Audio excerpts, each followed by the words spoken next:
I am Josh Burns. I am Andrew Rourke, and this is Unshaken Truth, where we will examine the causes and impacts of wrongful convictions resulting from junk science like the shaken baby syndrome hypothesis and explore ways to end such miscarriages of justice. Why us? Because we were wrongfully convicted of child abuse based on the now debunked shaken baby syndrome hypothesis, or SBS.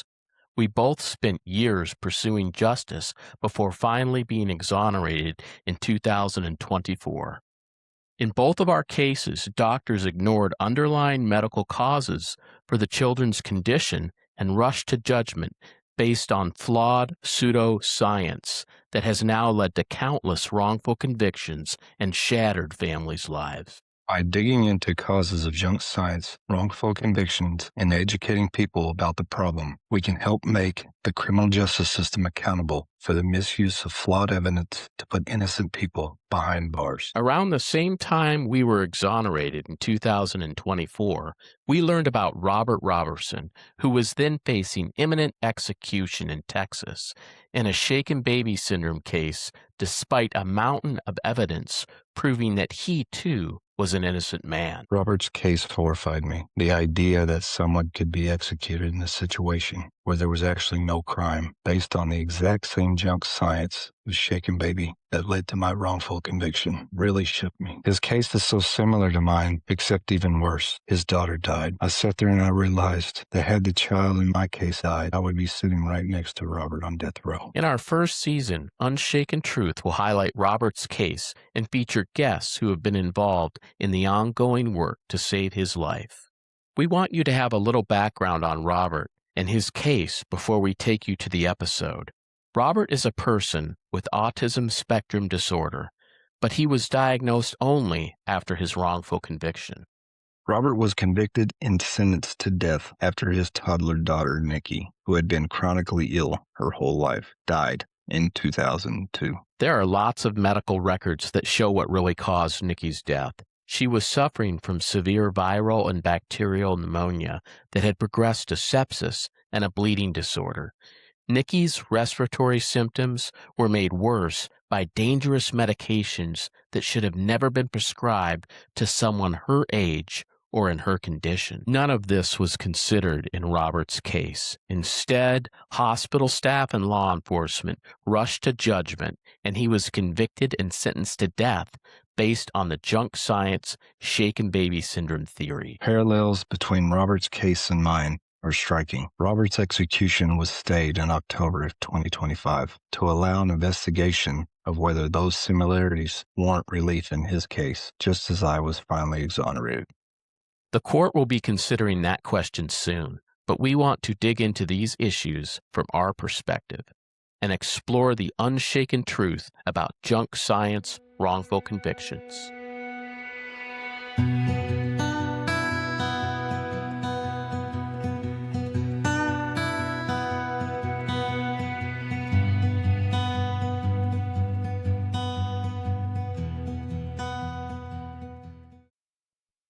Thank you for joining us at Unshaken Truth as we continue part 2 of our discussion with retired detective Brian Wharton. So Josh and I were both accused and convicted of child abuse based on the shaken baby syndrome. In our cases, the science was eventually exposed and flawed, and it was determined that no crime had occurred. In fact, the same child abuse pediatrician who diagnosed Robert's daughter also testified in both mine and Robert's trials. What's your thoughts on that? Well, You know what I'm talking about. wow. It's difficult enough that the system is trying to adjudicate people based on science as defined in the moment, but then they add this additional layer of difficulty by relying on the same people over and over again, which seems to me very calculated and dangerous. It's you have narrowed the funnel so substantially that how are you possibly ever going to get different ideas and different opinions to kind of find the problems before they become problems. And so if Right. if we every time there's a shaken baby case, if we go to this particular doctor, we know what we're going to get. You stacked the deck in your favor, obviously, and you're telling the system, I'm not interested in any kind of alternative explanation or opinion. I know what I'll get from source A, okay? Right. Which is clearly problematic, and as it's shown itself to be. And so, I was not aware until your case came through and Robert's attorney was able to show me some of the pleadings and the paperwork that came out of it, and I was aware that it was the same doctor that was involved there. Yep. It's not a good thing. Yeah. When did you first begin to doubt the shaken baby explanation for Nikki's condition? I'm trying to remember when all it started. I think Sure. it was in 2017 when Robert's attorney, Gretchen Swin, came and found me. I was pastoring a different church in Hawkins, Texas, and she just appeared at my door one evening and asked if we could have a conversation. I invited her in, and we had a conversation. And my memory was that she just gave me kind of an overview, a sketch, and affirmed some of the things that I had been concerned about, but then added to it, the science is not really science. And then we made an appointment for a second conversation that was a little longer and a little more in depth. And it became clear then that the science that we had depended upon was not science, okay, to begin with. And then as the years have passed, beyond the shaken baby syndrome falling apart, now we have all these other doctors that are coming alongside and saying, this part of the triad that you are so dependent upon can also be caused by this, this, and this. And two of those things were present in this young lady's life already, prior to all this. Right. Yeah. And then you heap on top of that these drugs that she was given that are now black box warning drugs. Don't give them to children her age period. So it was just layer after layer after layer of failure of us to understand and see. And so it reached a point of critical mass where I said, oh, no. Because, just fundamentally, once the shaken baby syndrome falls away, we don't have a leg to stand on. Everything that we presented was based on that assumption. So if that assumption's gone, you can't use the same set of facts now to create another diagnosis and hold your conviction up. It just doesn't work that way. Right. Yeah, there are 41 of us. Andrew and I are part of the group of 41. 41 people on the National Register of Exonerees that have been exonerated so far from shaken baby syndrome cases. And, we know that there are thousands in prison still, including Robert. And,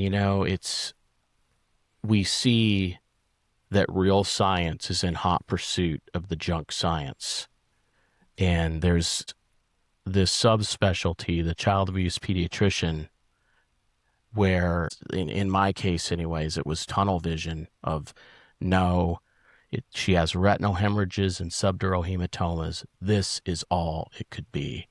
And I just feel like that's a dangerous place for them to live. And it's not good science. It's not good medicine. If either of us went to the emergency room and the doctors were trying to figure out what was wrong with us, they wouldn't just hone in on one thing. They would run tests, right? And they would do a differential diagnosis. They would explore all these possibilities. So in every other field of medicine, it seems like, we explore and pursue and run scientific tests in the hospital to figure out what's going on, but yet in these cases it seems to be different.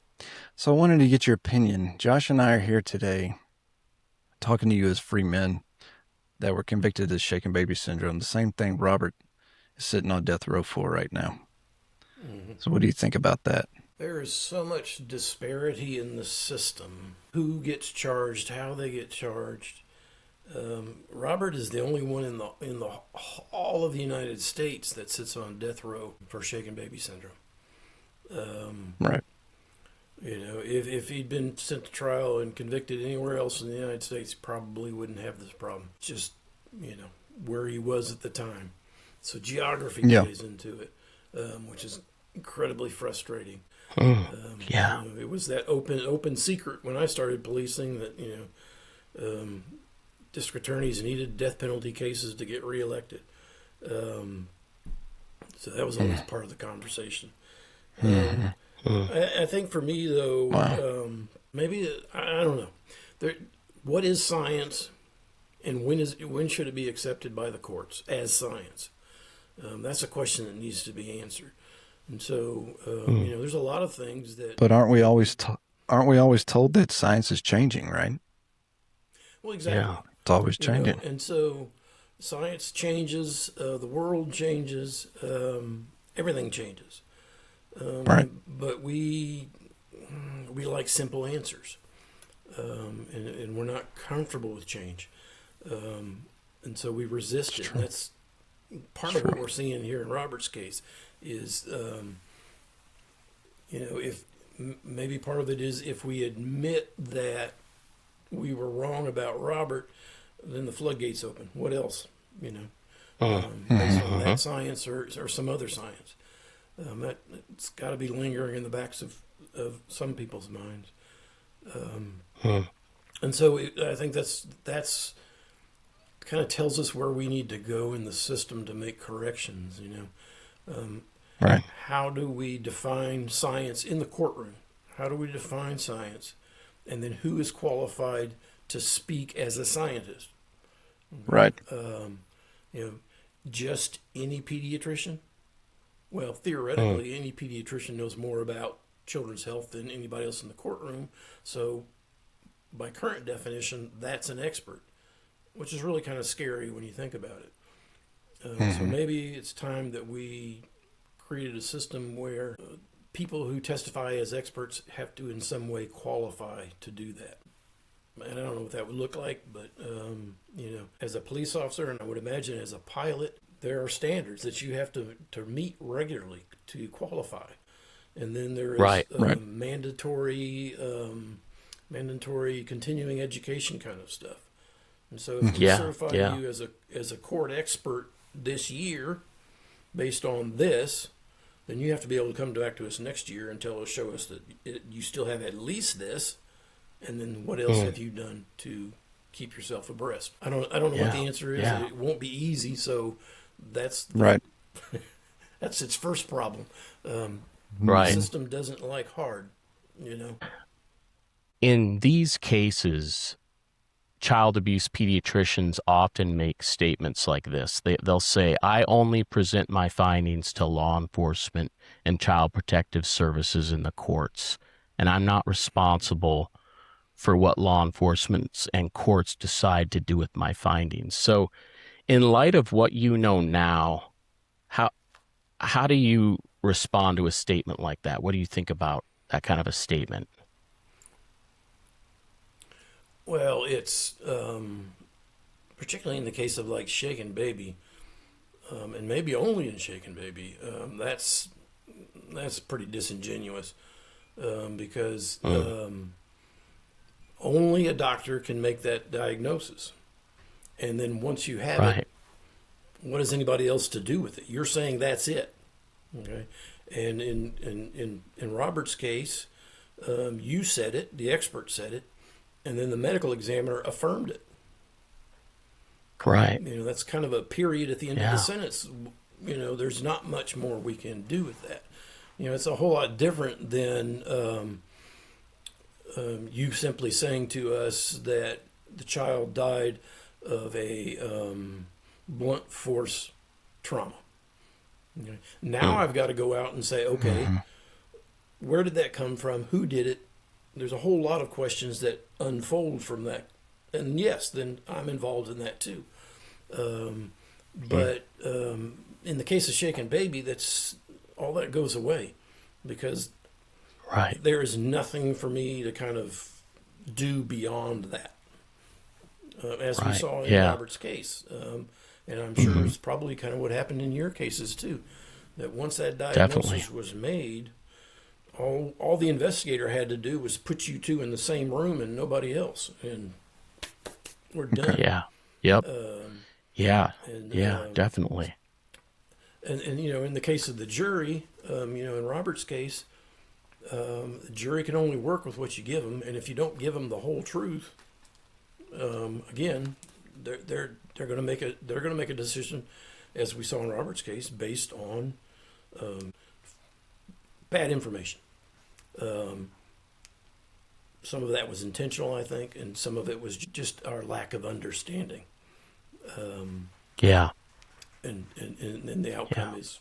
No, in my case, it was very similar. It was always, well, the child abuse pediatrician says this is what it is, so that's what I would hear from the child protective services agent. Hey, well, the child abuse pediatrician says. In the court of law, it was, well, this doctor says. This is all it could be. So yeah, I agree with you. It's very disingenuous to hear a child protection doctor make a statement like that, hey, I'm not responsible for what law enforcement and courts do with my findings, when pretty much they know that the entire case hinges on those findings. So it's, I do find that very disingenuous too. Right. Yeah. I find it very disingenuous. Yeah. On theirs. Exactly. Yeah. Yep. Totally. Yep.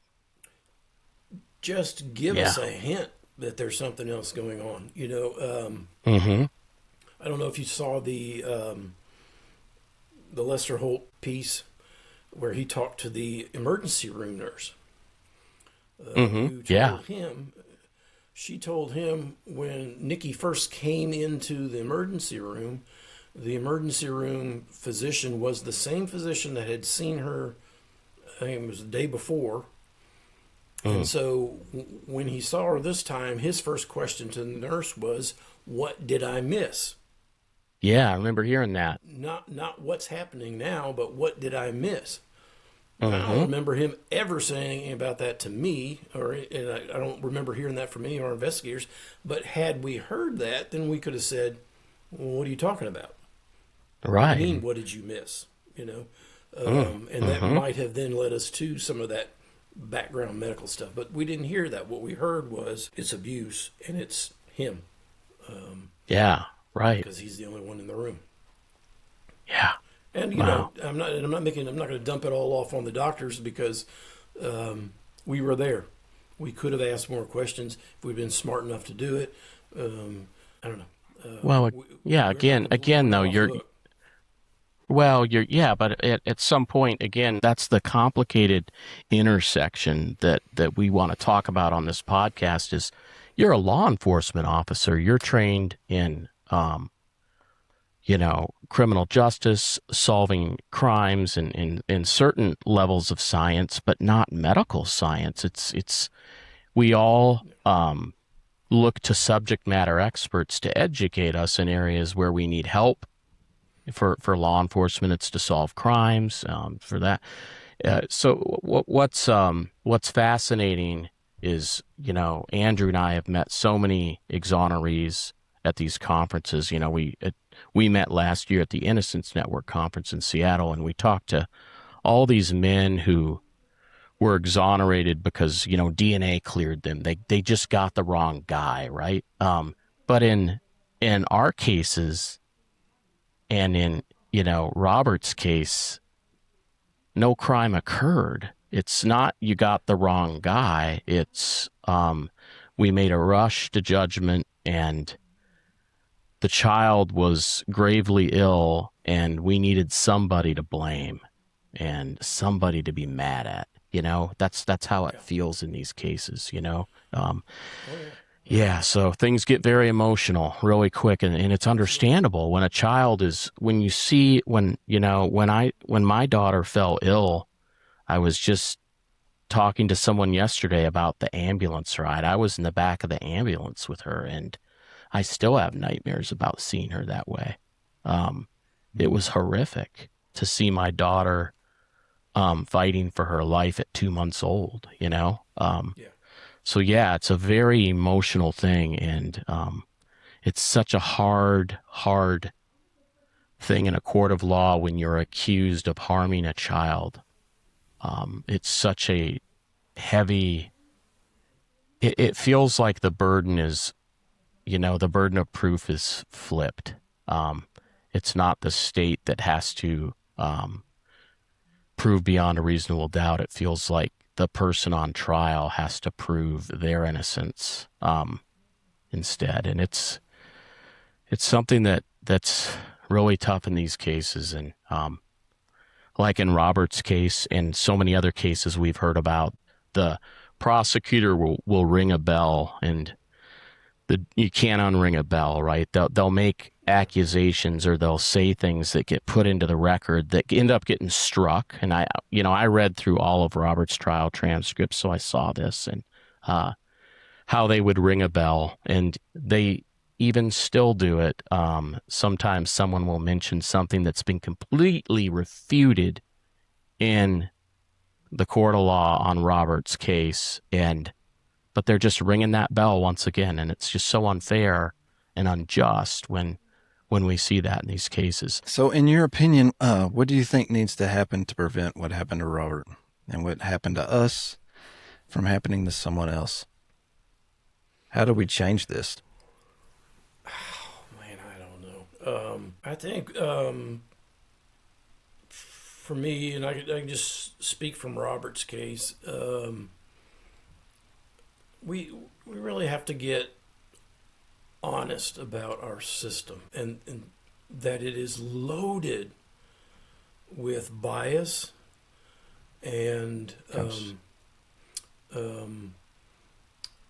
a propensity toward error, and we comfort ourselves by saying we've got this appeal system in place to catch those mistakes. But what we don't talk about is all the barriers that we put into that appeal system. So Robert's case has never actually ever been heard again. The evidence has never actually been heard again because procedurally it's been kept out of the courts. In one case, the court apparently didn't really want to hear, and so we've got a response that comes back from the court that is the prosecution's case verbatim, no reference whatsoever to the defense's arguments. And so if the system is just that loaded, and apparently it is with these biases, then we got to be honest about that. And how do we adjust accordingly? What are the new procedures that need to go in place? How do we qualify witnesses? How do we qualify experts? How does someone actually get an appeal? Okay. And once someone is convicted, if not being a capital case, you no longer have a right to an attorney, and so you're on your own, right? Unless you can capture the attention of the Innocence Project or somebody to get some help, you're kind of on your own. And that, again, that's if we recognize that the system, we all know it. We don't want to say it, but we all know it, that we convict innocent people every day, and there are innocent people sitting in prison and on death row.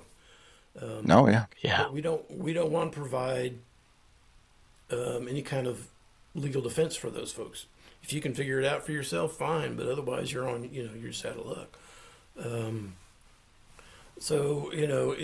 I think it requires just, real bottom up kind of honesty about the system. and adjusting and fixing things every time we find something. And this is not an overnight thing, and it's not a thing that we'll actually ever get to, because justice is a difficult thing. And so I don't know. Do we need to we need to open an office of justice seeking.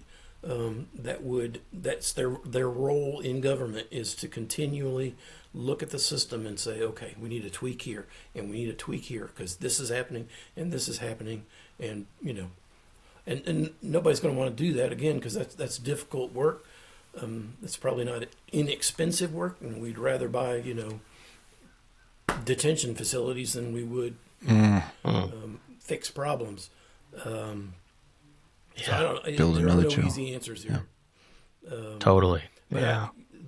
But before we can even think about solutions, we've got to start being honest about the problems in the system. Reverend Wharton, we want to thank you for being with us today on Unshaken Truth. Thank you for your courage and for your integrity, for visiting Robert, for the stand that you have taken, and that you've been willing to, I think in life, one of the things that I've had to learn as a pilot is to be humble and to always be learning, right? And to always, it's the way I stay safe. And I train pilots now, and part of keeping pilots safe is to always tell them that, hey, remain humble, always be learning. And I tell them it's better to be humbled by an airplane than killed by one, right? I say that to say we're all on a journey, and we're always learning, and that's done through humility. And I see that in you, and I appreciate that in you. And thank you so much I want to share with you, since you're a pastor, when I was incarcerated, one of the things that really got me through the time that I was incarcerated was my pastor. I was actually a deacon in our local church when all this happened to me. And my pastor came to 2 pastoral visits a week. He never missed one. This all happened in Michigan. He drove through a snowstorm once to be with me, and I was so upset with him for coming because I had heard that the roads were horrible. But my pastor was always there for me. He was always that shepherd in my life. And I just think it's amazing that that's what you do now, that you're shepherding people and you're spreading the message of the Lord Jesus Christ and hope to people. And thank you for that. It's amazing to see how your life the journey that you've been on, and we're just incredibly grateful for your time today and all that you're doing for Robert in his case. So thanks for being here with us. I appreciate both of y'all, because clearly it would have been a whole lot easier just to go home and say, I'm done, but to stick with this, you're doing a service to the community, to the system, whether they like it or not. So keep on. Yes. Thank you. Thanks. Reverend Wharton, I want to ask one more question. Sure. Absolutely. We didn't plan this or anything, but I would like very much if you would pray for Robert for us real quick, if you wouldn't mind. Sure. Happy to do that. Yeah, that's great. With me. Oh, gracious and merciful God, we are gathered this day. We are gathered in your presence, and we are by the Holy Spirit with Robert. Our prayer is that in this day you would be Robert's strength and his courage, that you would continue to pour out your love and grace upon him, that in your time and in your wisdom he would be set free from the shackles that I and others have put upon his life unduly. We give you thanks that he is a man of integrity and joy and a deep and abiding faith. My prayer is that each one of us would be found to be as good as Robert. And this is our prayer in Jesus' precious and holy name. Amen. Amen. Amen. Thank you. Thank you for much. that. What a great way to end this time together. And God bless you, Pastor. And thank you so much for being with us today. Yes. Thank you so much. You bet. You bet. Happy to do so. Our Unshaken Truth's first season will drop new episodes on most Thursdays and will be available on YouTube, Apple Podcast, and Spotify. Links to episodes and other materials are available on the show's website at unshakentruth.com. Listeners can contact us through the Justice Corner on our website, named after my dog Justice.